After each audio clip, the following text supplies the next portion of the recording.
Kepada yang terhormat Bapak Ibu Dewan Guru SD Pandantoyo Temayang yang berbahagia, Assalamualaikum warahmatullahi wabarakatuh.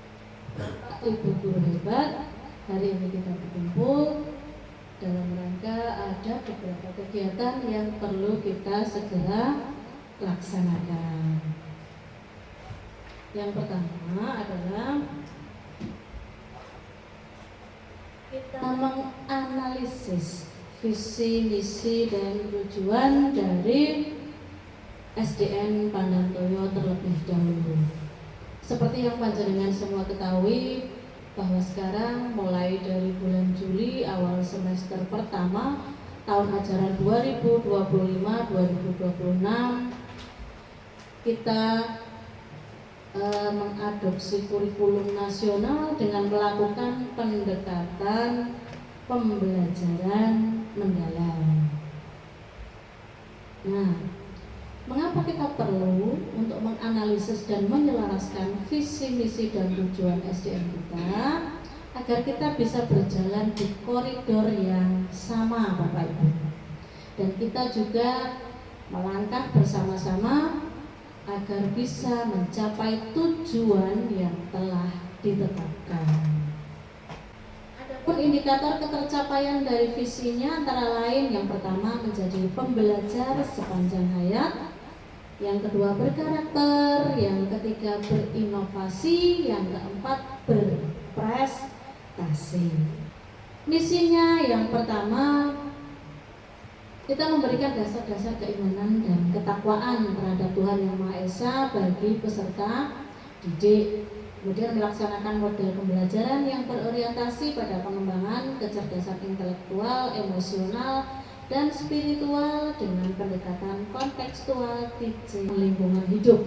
Adapun tujuannya, yang pertama, peserta didik mampu mengamalkan ajaran agama dalam kehidupan sehari-hari, kemudian juga mampu menghargai segala perbedaan dan memiliki sikap toleransi yang tinggi.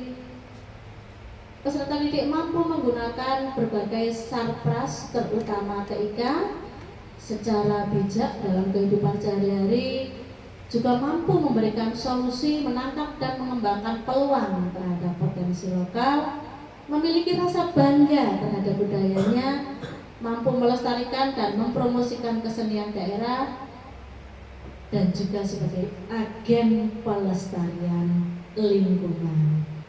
Bapak Ibu yang saya hormati, tadi ada beberapa komponen visi.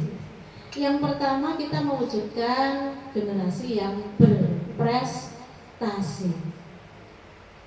Makna dalam konteks deep learning atau pembelajaran mendalam, prestasi tentu saja tidak hanya prestasi akademik, tetapi juga keterampilan berpikir kritis, kreatif, dan kolaboratif.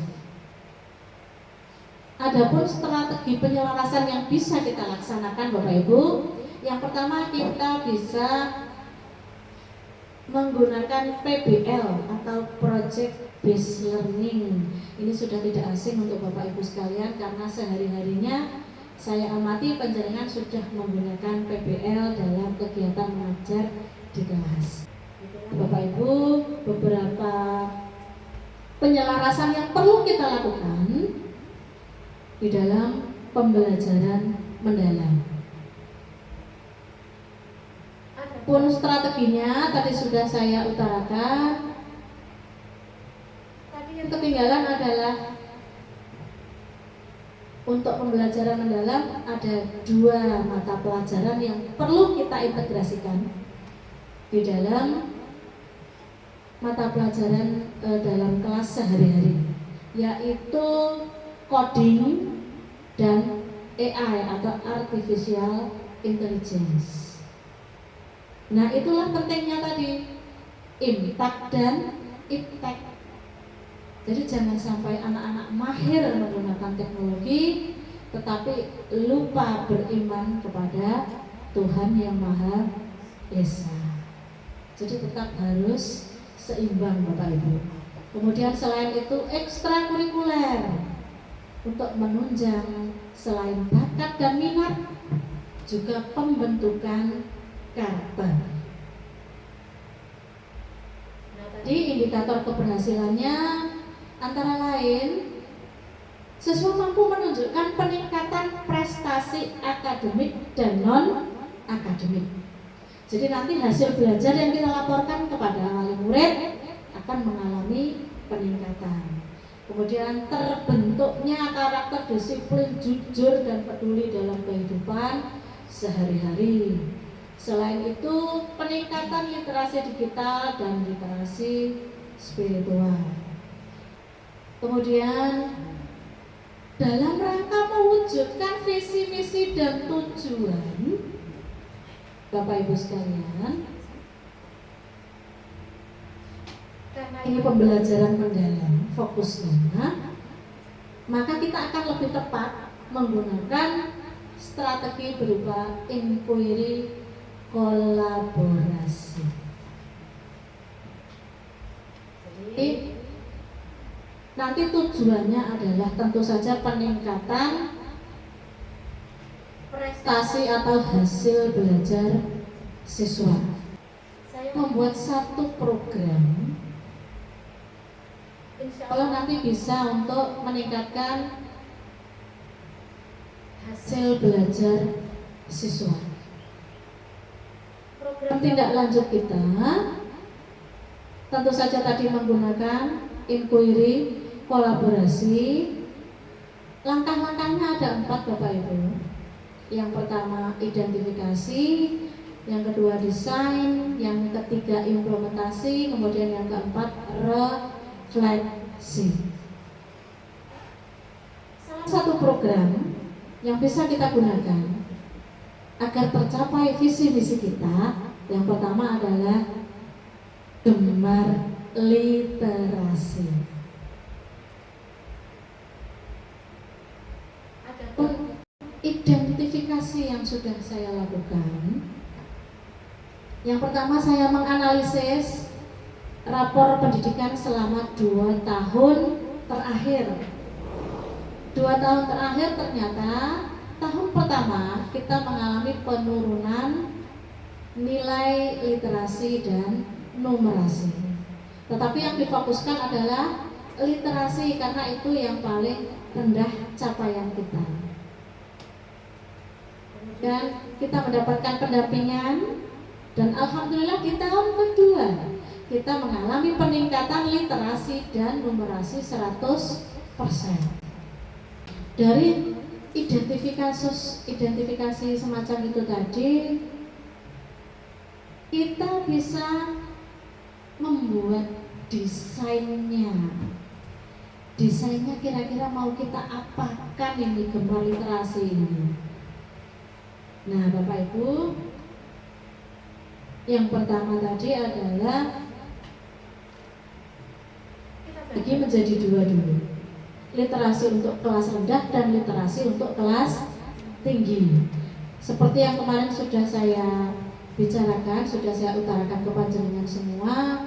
Kalau yang kelas rendah, kita fokusnya ke pengenalan huruf, angka, suku kata, kata baru kalimat. Kemudian yang kelas tinggi, kalimat, paragraf, kemudian kosakata, diperkaya kosakata.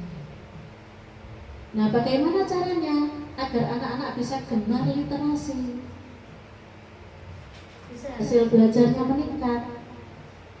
Yang pertama, sediakan waktu antara 5 sampai 10 menit setelah anak-anak melakukan doa pagi hari sebelum memulai pelajaran.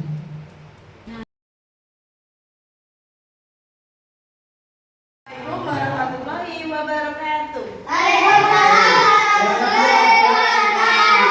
Oke, sebelum kita belajar membaca dulu ya.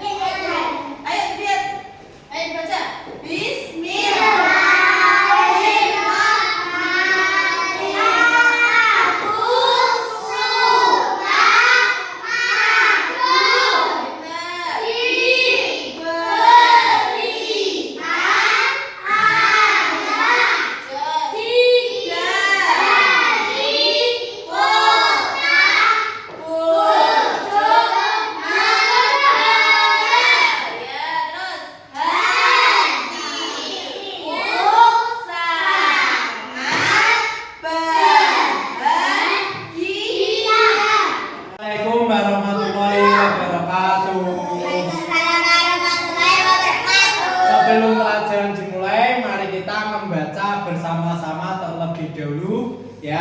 Satu, dua, tiga. Bismillahirrahmanirrahim. Sayang kepada sesama. Tahukah kamu sikap sayang? Apakah kamu juga mempunyai sikap menyayangi? Allah menyuruh kita menyayangi sesama manusia. Contohnya menyayangi teman, orang tua, guru. Tokopedia adalah loka pasar lokal milik anak negeri. Selain Tokopedia, ada 4 lagi loka pasar lokal yang menempati 10 besar loka pasar yang paling banyak dikunjungi di Indonesia, yaitu Bukalapak menempati peringkat ketiga, Blibli peringkat kelima, Bineka peringkat ke-7, Bangga. Assalamualaikum warahmatullahi wabarakatuh. Waalaikumsalam warahmatullahi wabarakatuh. Anak-anak, sebelum pembelajaran dimulai, mari kita membaca bersama lebih dahulu untuk meningkatkan kemampuan literasi kita. Siap? Siap. Kita mulai. Bismillahirrahmanirrahim. Yuk. Indonesia, bulan berjalan melangkahkan kaki ke ruang guru dengan ditemani ayahnya. Hari ini hari pertama bulan sekolah di Indonesia. Sebelumnya ia mengikuti orang tuanya yang bekerja di luar negeri. Kini Mulan dan ayah sudah sampai di ruang guru. Bu Astuti wali kelas 6 menyambut kami dengan ramah. Ayah membisikkan semangat kepadaku dan berpamitan pulang. Bulan dan Bu Astuti kini berjalan beriringan menuju ke ruang kelas 6. Selamat pagi anak-anak, sapa Bu Astuti. Selamat pagi Bu Astuti, jawab siswa kelas 6 serentak. Anak-anak, hari ini kita kedatangan teman baru. Bolehkah Bulan memperkenalkan diri? Tanya Bu Astuti kepada siswa kelas 6. Assalamualaikum warahmatullahi wabarakatuh. Waalaikumsalam warahmatullahi wabarakatuh. Semangat pagi. Pagi, pagi, Pagi. Luar biasa. Tetap semangat. Allahu Akbar. Bagaimana kabarnya anak? Alhamdulillah, Luar biasa. Tetap semangat. Allahu Akbar. Sudah sarapan tadi? Sudah. Oke anak-anak, kita membaca sendiri-sendiri ya. Jadi yang majas, pengertian majas itu aska, metafora, nanti akila, personifikasi, gimana ya? Ayo, aska. Majas merupakan gaya bahasa penulis untuk menyampaikan pesan imajinatif dan kias. Penggunaan majas bertujuan memberikan efek tertentu pada pembaca. Umumnya, gaya bahasa ini cenderung ke arah emosional. Kalimat dalam majas memiliki arti tidak sebenarnya atau konotasi.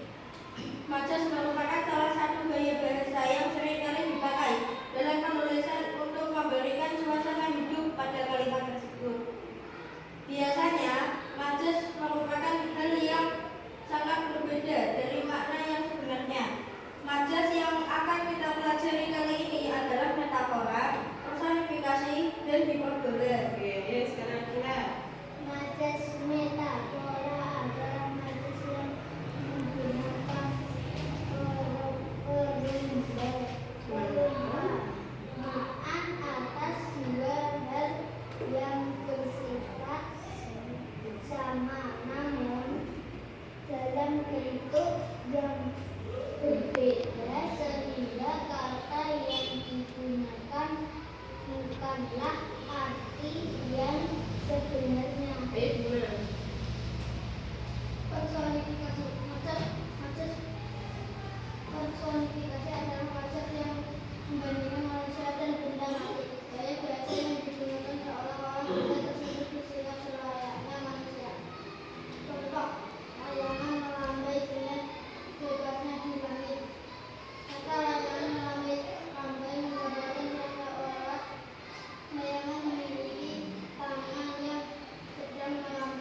mungkin ada hambatan kita sudah laksanakan. Hambatan-hambatan tersebut nanti bisa kita diskusikan bersama, Bapak Ibu, ketika panjenengan mengimplementasikan desain yang sudah kita buat bersama. Apa tantangannya, apa hambatannya, kita diskusikan bersama untuk kita cari solusi yang tepat. Jadi nanti untuk pertemuan berikutnya kita diskusi tentang implementasi dan refleksi. Tidak ada. Baik, jika demikian, mohon maaf jika ada kata-kata yang kurang berkenan. Terima kasih atas perhatian Bapak Ibu guru semua. Saya akhiri, wassalamualaikum warahmatullahi wabarakatuh. Waalaikumsalam.